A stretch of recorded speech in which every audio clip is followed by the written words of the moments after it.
नमस्कार। Purple news में आप सभी दर्शकों का स्वागत है। My name is Kritika Kungar and I am an assistant professor in an engineering college from electrical engineering department. तो आज हम सब यहाँ पे एकत्रित हुए हैं नई education policy, new education policy के बारे में डिस्कस करने के लिए।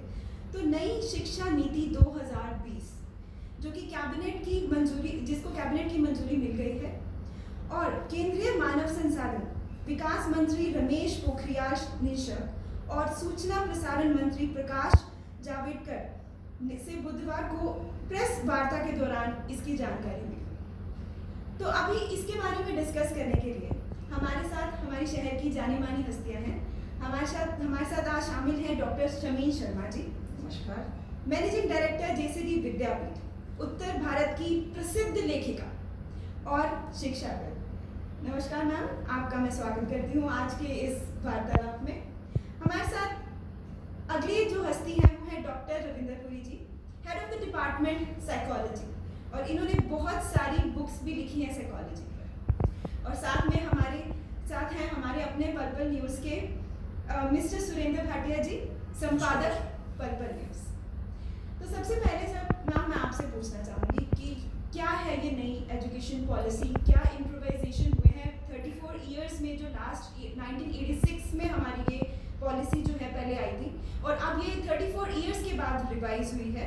तो आप कुछ इस पॉलिसी के ऊपर थोड़ा रोशनी डालें। जी, मैं ये कहना चाहती हूँ कि 34 सालों में एक सरकार ने सोची तो सही कि एक शिक्षा नीति में बदलाव की जरूरत को अनुभव तो किया, और न केवल इसको इम्पोज किया बल्कि लाखों लोगों से विचार विमर्श किया। ग्राम पंचायत के लेवल तक जाकर के उन्होंने सुझाव मांगे और उन सुझावों को सामूहिक रूप से खूब बिलोकर अच्छी तरह से मंथन करके फिर जो लगा कि उचित है, जो इंसान जो सरकार या जो नीतियां समय के साथ बदलती नहीं हैं, बदलाव लाती नहीं हैं और नए अपडेट्स को अपने भीतर भरती नहीं है, उनका पिछड़ना और पारंपरिक रूप से घिसपिट जाकर के अमान्य हो जाना या अलाभप्रद हो जाना सुनिश्चित है। तो पहली बात तो यही बहुत ज़बरदस्त है कि वर्तमान सरकार ने शिक्षा नीति में आमूलचूल परिवर्तन को न केवल अनुभव किया बल्कि परिवर्तन की बयार को लाने के लिए एक बहुत बड़ा एक्सरसाइज की, एक बहुत बड़ा प्रयास किया, जिसके परिणाम स्वरूप कैबिनेट ने हमारी इस नई शिक्षा नीति को मंजूरी दी है। इसमें तो खैर विस्तार से बात करेंगे, पूरा अभी अध्ययन भी करेंगे, क्योंकि अभी तो ये आज सुबह पेपर्स में आई है, कल तक तो चर्चा ही चल रही थी, अभी विस्तार से पढ़ेंगे इसको।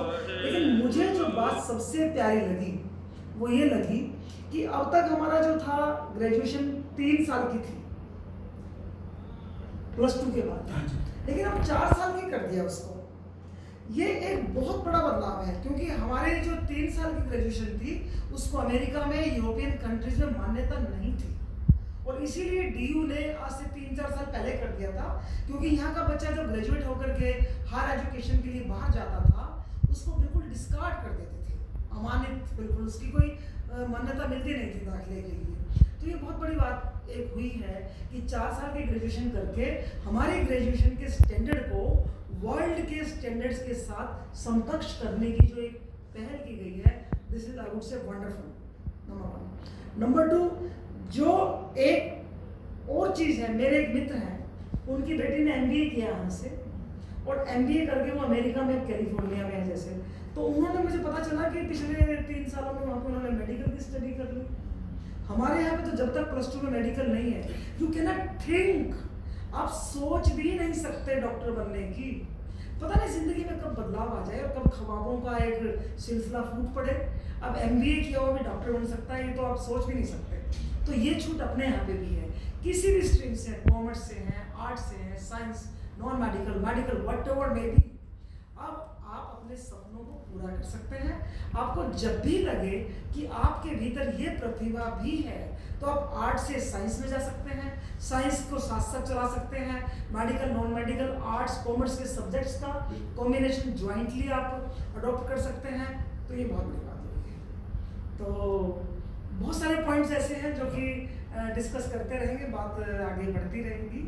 तो मैं अपने सिलसिले को आगे ट्रांसफर कर रही हूँ पूरी को, कि ये ना हो कि इलेक्शन बन जाए कि एक हाँ जी हाँ जी। तो डॉक्टर पुरी आप भी बताएं। पल पल के सभी दर्शकों को मेरी तरफ से बहुत बहुत नमस्कार। और हम सब लोग यहाँ पर आज एकत्रित हुए हैं। मैडम ने बिल्कुल ठीक कहा कि लंबे समय से दरकार थी कि शिक्षा प्रणाली जो है उसमें बदलाव होना चाहिए।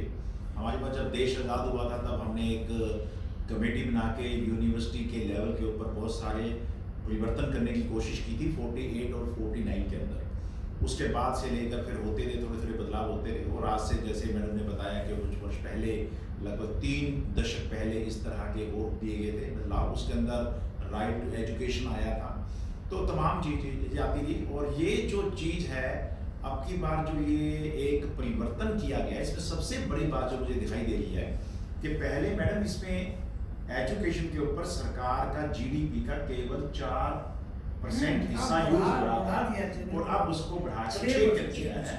तो अपने आप में एक बहुत अच्छी बात है। इसके अलावा 2 करोड़ बच्चे हमारे देश में ऐसे होते थे जिनको कि प्री नर्सरी में या प्री केजी में जाने का मौका उपलब्ध नहीं होता था। कभी कभी वो आंगनबाड़ियों के जो मतलब के क्षेत्र था उसमें होते थे, आए गए खेल कूद के चले गए। लेकिन अब हमने उनको संरचित एक स्ट्रक्चरल हिस्से के अंदर हमने उनको शामिल किया है। इसीलिए अब की बार ये 5, 3, 3, 4 का एक इन्होंने बनाया है। मुझे लगता है कि इससे गैप खत्म हो जाएगा। जो शहर में जो प्ले स्कूल में बच्चा प्री नर्सरी कर रहा है या एलकेजी नर्सरी कर रहा है और गांवों में बच्चा सीधा सरकारी में फर्स्ट में जा रहा है, तो वो सोच का जो डेवलपमेंट था। वैसे ना कि मैं एक बात जोड़ता हूँ, 1000 प्ले स्कूल हरियाणा गवर्नमेंट पहले गांव में खोलने जा रही है, तो ये पहले आ चुका था 100%। इसमें एक और चीज़ जो मेरे को अच्छी दिखाई दे रही है, मैडम ने भी कहा है कि अब साइंस का बच्चा जो है वो आर्ट्स के सब्जेक्ट, अगर एक साइंस का बच्चा हिस्ट्री पढ़ना चाहता है, साइकोलॉजी पढ़ना चाहता है, ज्योग्राफी पढ़ना चाहता है तो वो पढ़ सकता है। आर्ट्स का बच्चा भी इसी ढंग से वो चीज़ को पढ़ सकता है। और एक इसमें एग्जिट सिस्टम किया है, छोड़ भी सकता है। हाँ जी, वो बहुत अच्छी चीज़ की है। एग्जिट सिस्टम में क्या है कि अगर कोई बच्चा कॉलेज में पढ़ रहा है और उसने बीए फर्स्ट ईयर करने के बाद उसने ये विचार बना लिया कि मैं अपना काम धंधा शुरू करना है, तो हम उसको फर्स्ट ईयर के बेस पे सर्टिफिकेट का उसको कोर्स का हम उसको एक देंगे। अगर उसने 2 साल पढ़ाई कर ली, 2 साल के बाद उसने सोचा कि मैंने जाना है, तो हम उसको डिप्लोमा देंगे। और अगर वो 3 साल कर लेता है तो फिर हम उसको कर देंगे। अगर वो बच्चा फॉरेन जाना चाहता है या हायर एजुकेशन करना चाहता है या रिसर्च वर्क में जाना चाहता है, तो उसके बाद 4 साल वाला भी ऑप्शन है। तो फ्लेक्सिबिलिटी काफ़ी ज़्यादा मात्रा में मतलब के लेकर आए हैं। और ये मेरे ख्याल में एक इस चीज़ से हम लोगों को एक हमारी छलांग है ये जो विकसित देश है उसके बराबर पहुंचने की। बिल्कुल ठीक कहा सर। बेसिकली ये है जो अभी इसी बारे में चर्चा हो रही है कि किसी भी स्ट्रीम में कोई भी बच्चा जा सकता है, तो इससे जो है बच्चों को क्या बेनिफिट होने वाला है कि एक साइंस का बच्चा अगर उसे म्यूजिक भी पढ़ने को मिले या बेकरी या कितने ऐसे सब्जेक्ट्स आ चुके हैं जो हरियाणा गवर्नमेंट ने इंट्रोड्यूस किए हैं अभी नए, तो उससे क्या और बेनिफिट होगा लोगों के, जैसे करिकुलर में एक्टिविटीज़ में जो अच्छे हैं और साथ में कुछ एक पर्टिकुलर सब्जेक्ट्स में अच्छे हैं। मैं आपको एक चीज़ बताऊं, पहले मुझे नहीं लगता ये 34 साल बाद नई पॉलिसी आई है, मुझे लगता है ये 160 साल बाद है। क्योंकि जब जो पॉलिसी पहले आई थी, मैंने 1973 में मैट्रिक की थी, तो उस समय हायर सेकेंडरी होती थी और 14 साल की बीए होती थी। बाद में केवल 1 साल बढ़ा दिया गया, 15 साल की बीए कर दी गई। 1 क्लास से अगर 1 क्लास से लेके चले, और मेरा एक पर्सनल एक्सपीरियंस मैं आपको ये बता दूं, जो बहुत बड़ी बात है, मेरा 1 साल खराब हुआ था। 1 साल कैसे मेरा खराब हुआ था, मैंने गवर्नमेंट हायर सेकेंडरी स्कूल में मैंने साइंस ले ली। सौभाग्य से वहाँ साइंस का एक भी टीचर नहीं था और पूरा साल हम इंतजार करते रहे। उन दिनों प्राइवेट स्कूलों की इतनी बात नहीं होती थी, क्योंकि हायर सेकेंडरी केवल गवर्नमेंट स्कूल में होती थी और आर्या स्कूल में होती थी 1974 में। तो अगर उस समय ये होता तो मैं बीच में अपने साइंस छोड़ के मैं आर्ट में चला जाता और मेरा साल ना खराब होता। ये जो बहुत अच्छी बात इस पॉलिसी में, जैसा कि देखो मैडम ने बताया, पुरी साहब ने बताया, कुछ चीज़ें छठी से जो भी बच्चा आएगा वो इंटर्नशिप ले सकेगा। उसका क्या इंटरेस्ट होगा, माँ बाप का इंटरेस्ट है उसको डॉक्टर बनाना है और उसको मान लिया इंजीनियर बनना है, उसको प्रेशर भी कम होगा। हाँ, प्रेशर भी कम होगा, कला में जाना है। और जैसा सब्जेक्ट चेंज करने वाली बात मैडम ने पहले ही बता दी, एक आदमी ने MBA कर ली, MBA कर ली और वो डॉक्टर बनना चाहता है, MBA में उसको नौकरी नहीं मिली और उसमें उसका इंटरेस्ट है, वो एक टेस्ट दे और उसके बाद चला जाए। अभी कुछ बच्चे, मैं जानता हूँ पर्सनली कुछ बच्चों को, कुछ बच्चों ने BCom कर ली, BCom के बाद MBA कर ली और वो पूरी लाइन चेंज हो जाती है उनकी, लेकिन उनका वो साल, अब वो MBA करने के बाद MCom में जा रहे हैं। तो ये जो चीज़ें हैं, पहले हम केवल काले वो जो है कलर बना रहे थे, मेघालय की जो एजुकेशन, मेघालय की जो एजुकेशन पॉलिसी थी, वो ही पॉलिसी 1986 में उसमें थोड़ा बहुत तब्दीली। और भाटिया साहब, जो सबसे बड़ा जो बदलाव हुआ है वो मैं रेखांकित करके कहना चाहती हूँ कि अभी तक तो हम 5 क्वेश्चन कल्चर पे आ गए हैं। बिल्कुल। कि टीचर के पास में जाएंगे, निशान लगा दो जी, 5 बता दो इंपॉर्टेंट कौन से आएंगे। अब ये चलने वाला नहीं है। सही, आपको गहरे में उतर करके पूरे सिलेबस को पढ़ना ही पड़ेगा, क्योंकि मल्टीपल चॉइस क्वेश्चन आएंगे, इसमें दोनों आएंगे, ऑब्जेक्टिव भी होंगे और डिस्क्रिप्टिव भी होंगे। एक अच्छी चीज जो और मुझे महसूस हो रही है कि बड़े छोटे लेवल पे, स्कूल लेवल पे भी इंटर्नशिप शुरू हो रही है। छोटे बच्चों को 10 दिन का अवसर दिया जाएगा कि वो अपने गांव के अंदर कोई भी व्यक्ति कोई काम करता है, उसकी दुकान पे, उसके काम धंधे पे वो बच्चा इंटर्नशिप करने जा सकता है। और इसके अलावा जब बच्चे बड़े हो जाएंगे तो छुट्टियों के अंदर उनको इंटर्नशिप का मौका दिया जाएगा। तो कहीं ना कहीं हम लोग देखिए, बस मुझे यहाँ पे ये डर लगता है कि ये इंटर्नशिप और ये वोकेशनलिज्म जो ला रहे हैं, ये खाना पूर्ति बन के कि बच्चा जाए और पन से लिखवा लाए कि 10 दिन इसने जो है सेल्समैन का काम किया, या कैंडल्स बनाने का काम किया, या जूतों की मरम्मत का काम सीखा, या छतरी बनानी सीखी, बस ये प्रैक्टिकल जरूर हो जाए। जी, एक बार मैं मास कम्युनिकेशन के हमारे पास लड़के आते हैं जो MA के लास्ट ईयर में है, उनको कुछ नहीं आता। ये जिस जगह पे कोई जाएगा इंटर्नशिप लेने के लिए जाएगा, उस पे ये करता है भी वो उनको सर्टिफिकेट केवल 1100 रुपए की पर्ची काट के दे रहा है, या उसको, मेरे पास HAU की बच्चियाँ आती हैं हर साल 3 महीने के लिए। हिसार की बच्चियाँ यहाँ रूम लेके रहती हैं, वो केवल इसलिए क्योंकि उनके जो भी टीचर हैं वो भी उन पे निगरानी रखते हैं और यहाँ भी निगरानी रखते हैं। ये मैन टू मैन डिफर करेगा, ये तो जो हमारे खून में है थोड़ी बहुत ये चलेगा, लेकिन एक अच्छा प्रयास है। और अभी तो आप, क्योंकि कल राफेल में सारा मीडिया लगा रहा, अभी नई पॉलिसी आई है, इसका पोस्टमार्टम होगा, कुछ लोग इसको RSS का पॉलिसी बताएंगे, कुछ और कुछ करेंगे, चलती रही रूटीन है। लेकिन फिर भी एक सरकार की ओर से एक अच्छा प्रयास है जो इसमें आमूलचूल परिवर्तन किया गया है। यहाँ पे सभी दर्शकों को मैं एक चीज़ और अपनी बतौर मनोवैज्ञानिक बताना चाहता हूँ कि हमारे बच्चे जब कभी भी विदेशों में जाकर पढ़ते हैं, वो वहाँ के स्कूलों के, कॉलेजेस के टॉपर होते हैं। इवन के अंग्रेजी हमारे बच्चों ने अंग्रेजों से सीखी है, उन्हीं की वो भाषा है, नेटिव उनकी भाषा है।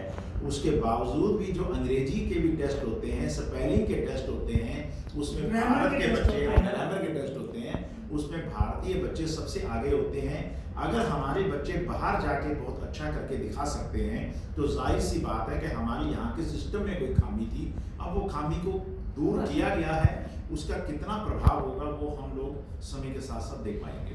डॉक्टर पुरी तो बतौर मनोवैज्ञानिक बता रहे हैं, लेकिन मैं तो क्योंकि आर्ट्स की विद्यार्थी हूँ और साहित्य की विद्यार्थी हूँ, जो मुझे बहुत ही बेहतरीन बात लगी वो ये कि अब शिक्षा के साथ गायन को, वादन को, नर्तन को, रंगमंच को, अभिनय को, इन सबको भी जोड़ा गया है। ये बहुत ज़रूरी है।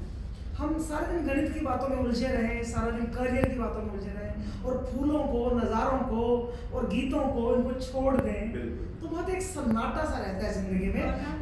मैं इसका बिगेस्ट एग्जांपल हूँ, बिकॉज मैं एक कथक डांसर हूँ। मैंने एमटेक किया, पहले बीटेक किया, एमटेक किया, और कहीं ना कहीं मुझे लगता है कि मेरी जो कला थी वो कहीं खो गई है, क्योंकि पढ़ाई के इस जोर में कहीं ना कहीं मैं पीछे रह गई। अब ऐसे नहीं होगा क्योंकि क्रेडिट बेस्ड सिस्टम आ गया है। इन चीज़ों के अलग नंबर है। अगर आप अभिनय करते हैं या कोई भी any talent if you have, चाहे वो मिमिक्री क्यों ना हो, चाहे वो बांसुरी वादन क्यों ना हो, चाहे वो सितार या आप कह रहे हैं कि कथक या फोक डांस, जी। अभिनय, रंगमंच। हमारे यहाँ पे रंगमंच कितना विकसित है। सैकड़ों बच्चे नेशनल स्कूल ऑफ ड्रामा से ग्रेजुएशन करके आते हैं, पर उनका भविष्य अधर में रहता है। उनको पता नहीं कल को कुछ मिलेगा नहीं मिलेगा।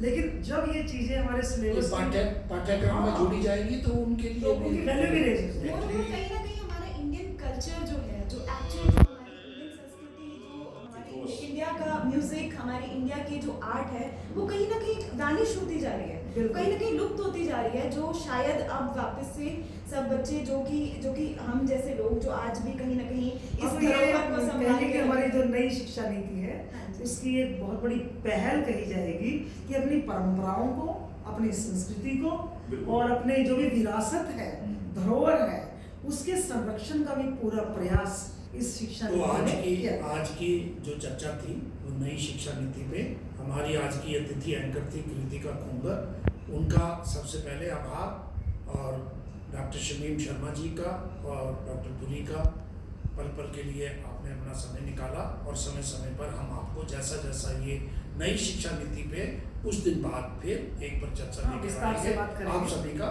धन्यवाद। नमस्कार।